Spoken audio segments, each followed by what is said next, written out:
Hello, welcome to my show that's hosted by Unique Voices and Films and The Path of Consciousness. I'm your host, Am Neimu, and my guest today is Dr. Amer Hanna Fatuhi. Hi, Amer. Hello, William. How are you doing? I am good, and I think most people know, but we've known each other for a very, very long time. Quarter of century, although you looks like 25 years old. I appreciate that. That's why I invited you today. Actually, let me tell you why I really invited you. Okay. So yesterday we had a very nice event called it was the first annual Chaldean Jewish Alliance. And it was at the Detroit Athletic Club. And one of the speakers that got up and talked, Mr. Samiano, he mentioned you. He really thinks highly of you, which is not surprising. But he said a great deal on how important your work is. Thank you. And so I remembered you and your book, which I'm just being honest, you know me.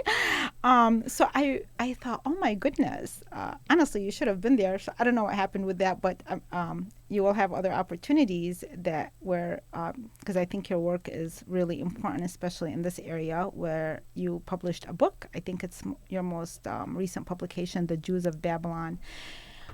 So Amer, I could introduce you, but as most people know you as a scholar, historian, writer, you say that you've written over 20 books. 21. 21? Okay. I don't have all of them. That's why I don't know the number, but I have quite a bit of them. I don't have them. I think some of the most notable ones are the ones that you wrote about the Chaldeans. But this particular book, The Jews of Babylon, was a little bit different, actually quite different. It's a very nice book. I really love the cover even. I can show it here. I think it's very beautiful. Now, I'm interested to know what got you to write about the Jews of Babylon. Okay. That's easy. I thought you were going to ask me like hard question. That comes next. So, we were born different country. Like our home is the cradle of civilization. And we are Chaldeans, the indigenous people of Mesopotamia. Proto-Chaldees, 5,300 BC present. And we've been brainwashed back home. Like, for example, let me give, you know me, I'm not in politics, I'm not in religious arena. I'm just an artist and historian.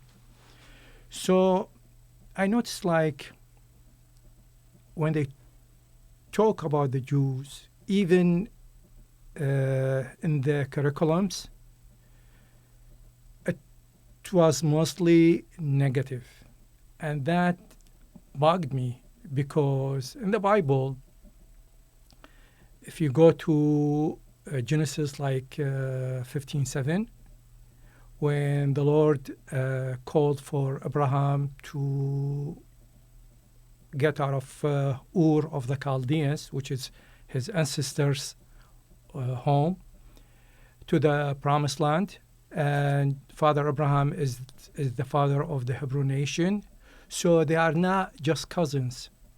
They are brothers and sisters because we share the same ancestry. There was some conflicts, political or whatever, but everybody has conflicts. So I said, and when they talk about Zion, they talk about it in very, very, very negative way, like Sohionia, like it's a crime.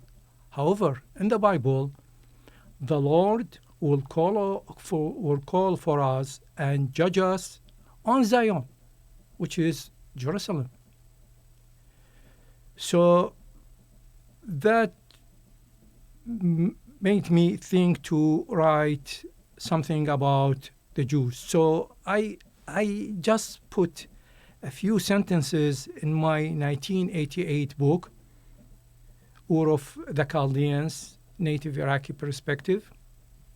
Although they gave me a lot of hard time, I've been like detained, tortured, sentenced to death a couple of times. So anyhow, but All the aside, exciting things. In life. yeah, aside from that, sending me to the front. Anyhow, aside from that, so I put something, and honestly, it backlashed me. They prevented me from writing because, I used to have a weekly column.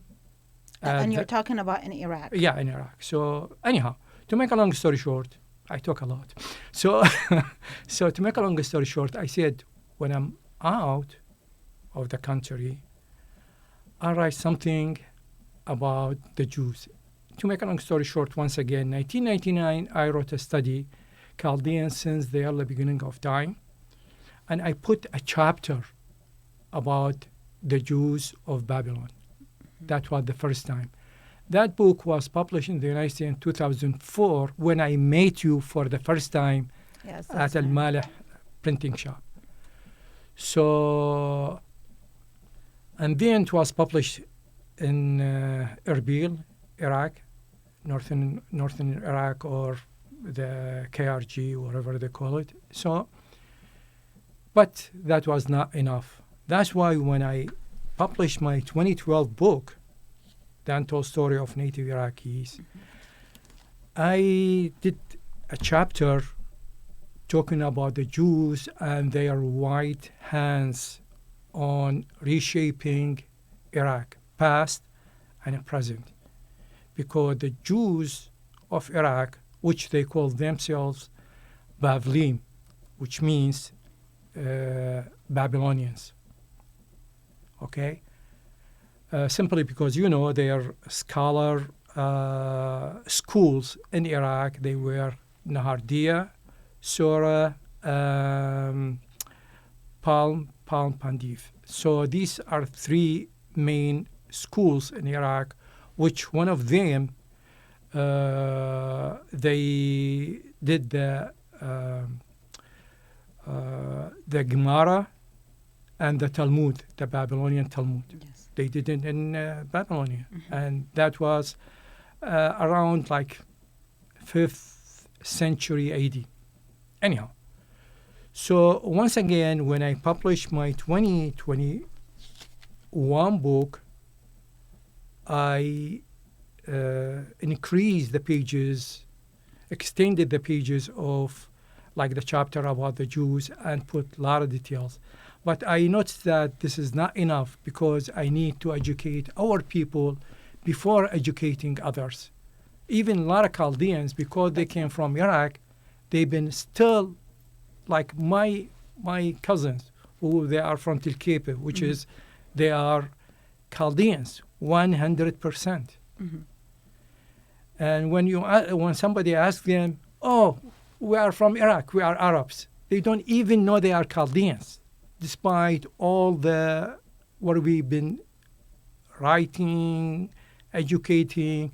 So a lot of people, they don't know about their race because of the mis and disinformation back home and even here in the United States, especially when we have a group of Chaldeans, Nestorians, who they consider themselves Assyrians, it was something made up in 1976. Well, that's going to be for the second segment. Okay. That's why I have two segments with you, because I know it's going to require more information. But I want to get back to the Jews of Babylon. What I find interesting, what you say is true. First of all, the first time I really learned about them is I was a book reviewer for Multicultural Review. And was that where you had? No, that wasn't where they published the article. I wrote an article about you that was published in World Literature Today. Oh yeah. When I was deployed that was a different and they highlighted your art, but the other one is they sent me these books about Middle Easterners, and one day a book arrived called My Father's Paradise. I love it. By Ariel Sabar, and when I was reading that, I thought, what is this? He's talking about his Jewish family that resembled, I felt like they were Chaldeans. And he talked about the richness of the background. I know that you have it mentioned in your book, but until that time, which was about over 15 years ago when it came out, I thought, oh my goodness, how do we not know about this history? So then I started looking more into the history and learned, sadly, that over the years, the Jewish community has dwindled to the point where there's very few, if any, left in Iraq. And then there was some 160,000 around or more. Actually, some statistics say 200,000 in the 1960s. And it has dwindled down. And that has been kind of the case with us, with the number of the population. And then when I became executive director of the Chaldean Cultural Center, I had the chance to look deeper into the history of the Jews in Babylon. And what I learned is about the tablets that they discovered that you also addressed, actually, about the 2015. They published them, discussing how, and I'd like you to maybe elaborate a little bit on that, but their position in Babylon was not how it's kind of portrayed in the Bible. And it's actually, they had the same rights as the Chaldeans that were there. And I thought that was so fascinating. I contacted the Israeli-British man who had purchased the cuneiforms, Mr. David Sofer, and because we wanted to do replicas for the new museum to expand on this story. He said, "Are you the real Chaldeans of the Chaldeans? Is that you're really actually?" I said, "Yes, we are." So there's two sides to the story. The fact that a lot of Iraqis don't really know about the Jewish community that existed and how they contributed. And outside of the Jewish community, or just Iraq, the people not knowing that even Chaldeans is still. So there's so many. That is why the work that you do is so important. But if you can share about their lifestyle during that time, and unfortunately, how has their population kind of, they were disappeared? They were first-class citizens. They were first class. They can travel. They can own their business. They can own their slaves. However, in Babylonia and Mesopotamia, you cannot have a Babylonian slave. And if you are abroad and you notice like there are some Chaldeans or Babylonian slaves, you pay to free them. And when you come back, the government will pay you the money that you paid to release Chaldeans or Babylonian from slavery, if they have been slaved in some other country. And by the way, let me just mention one thing. English is officially my third or fourth language, besides learning Sumerian and Akkadians, whatever. So if the term is not specific, please, we can talk about it, elaborate more, so that I can explain it in a better way. So the Jews, let me give you one example. You mentioned the percentage in Iraq. There were 2 Farhuds in Iraq, not 1. So, because, as you mentioned, a lot of people are not really familiar with some of this language, or even the fact that there was Jews there. Can you explain what a Farhud is? Oh, Farhud, it means when Muslims, and by the way, let me just explain one point so people can better understand the big difference between Muslims and Islam. Islam is a political doctrine or ideology covered with a thin layer of religions taken from Judaism, Christianity, and Zionism. Muslims are people. They are extremists, they are centrist, and they are even, atheists or liberals. Not like our liberals. So, however, in Iraq, the problem is we are a mix of capitalism and socialist regime. In capitalism, you can own your business. In socialist societies, you cannot do that. It's all run by the government. Okay? In Iraq was mixed. So there were people who they have like really business, they run it, especially the Jews. And the Jews, they were the masters of the market in Iraq. So I talked about Farhud, and Farhud is when extremist Muslims or brainwashed Muslims attacked non-Muslims, kill, rape, confiscate their wealth in the name of Allah. Okay? So there were two Farhuds. Most Iraqis know about the 1941 Farhud against the Jews. But in fact, the first Farhud was against Chaldeans, 1924, May 1924 in Kirkuk. That's why not a lot of people knows about it. And you mentioned their numbers in Iraq. In 1950, I believe, let me just remember, 90%,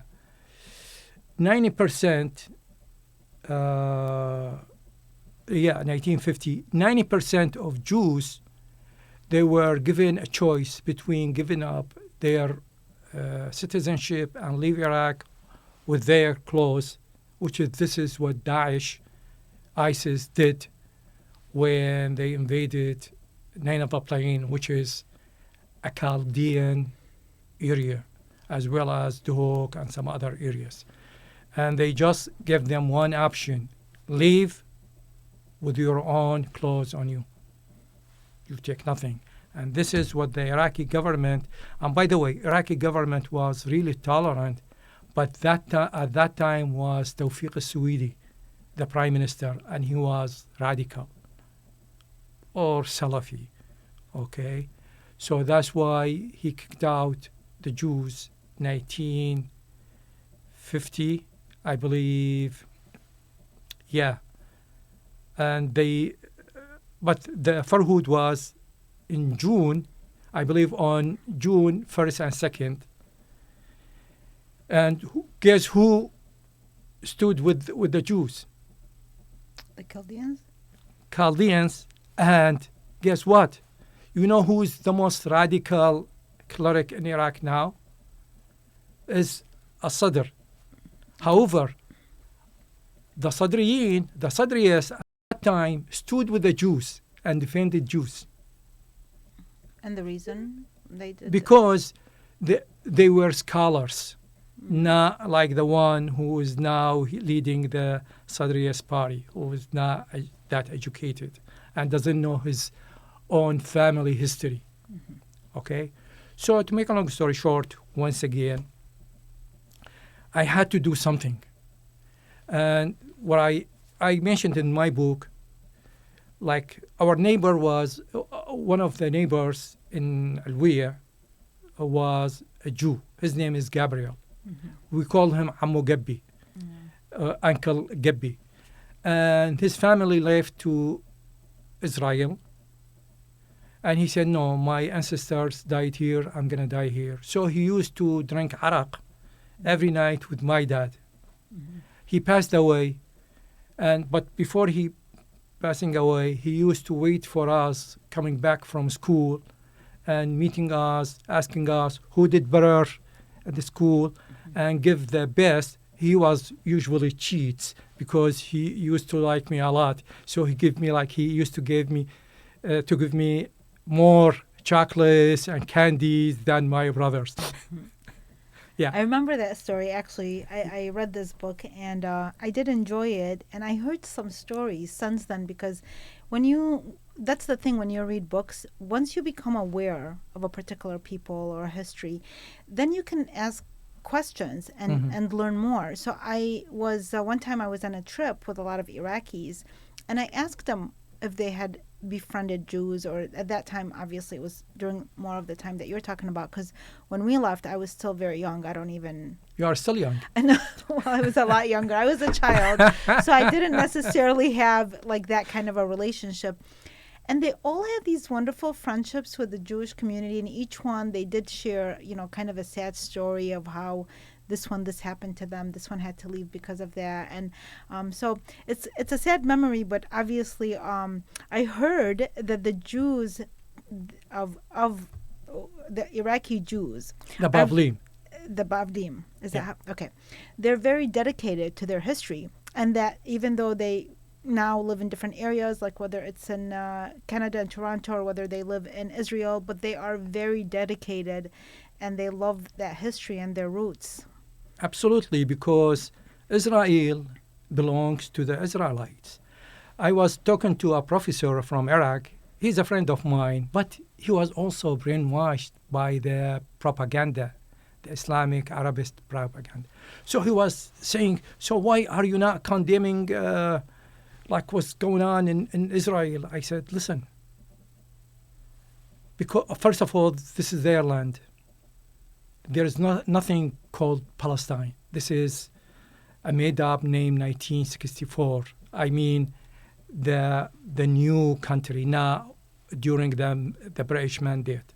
I'm not talking about the British Mandate, because at the during the time of it means Jews and Arabs. Okay? But and by the way, the guy who created that term is not even Palestinian, so-called Palestinian. He's Egyptian, Yasser Arafat. He's not even, because there is no one originally Palestinian. These are made-up names. Okay? Anyhow, so I told him, you are a Muslim.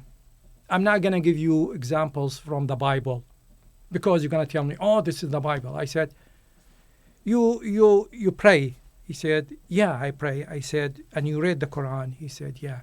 So I told him, could you tell me, is there, like, if the name of Palestine was mentioned in the Quran even once? He said, yeah. I said, no. You're a scholar and you are a Muslim. Go do your homework, and you will see that Palestine was never mentioned in the Quran, while the name Israel as a people and as land was mentioned 43 times, because this is their land. Okay? So he said, doctor, are you sure? I said, yeah, I know my name and I know this fact. So go do your homework. After a couple of days, he called me and he said, man, you're correct. And I'm sorry, I went with the flow and I accepted the misinformation about the Israelis and about the Jews. And I consider that a win, because this guy was one time the deputy minister in Iraq, not just a scholar. And I remember when we were doing the master degree, and he was doing the history, Arab Islamic history at that time. Anyhow, so that's why it is very important that, like, these slogans from the river to the sea, I just add to it, Israel will be free, because it is Israeli land. It is not just in the Bible. Go and dig in Israel, anywhere, whether in Israel in the north or Judea, Yehuda, or Judea in the south. You won't see like Arab or Islamic, whatever artifacts. It's all Israelis.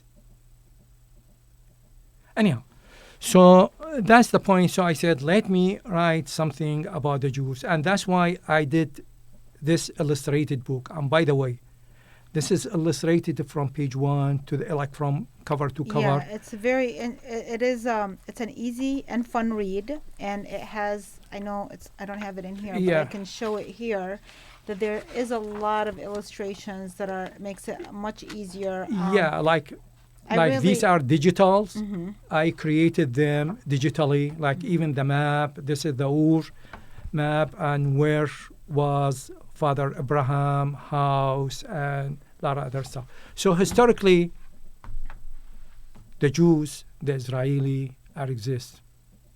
Can you prove to me or any so-called Arab scholars that there were Arab before the Roman gave this name to 3 areas, which is Araba, which is close by Ambat, Ambat, and they call it the Iraq Arabia and the Desert Arabia and the Happy Arabia, whatever, I don't remember the name. It's in Latin. So, and that was in the 1st century AD, like around 124.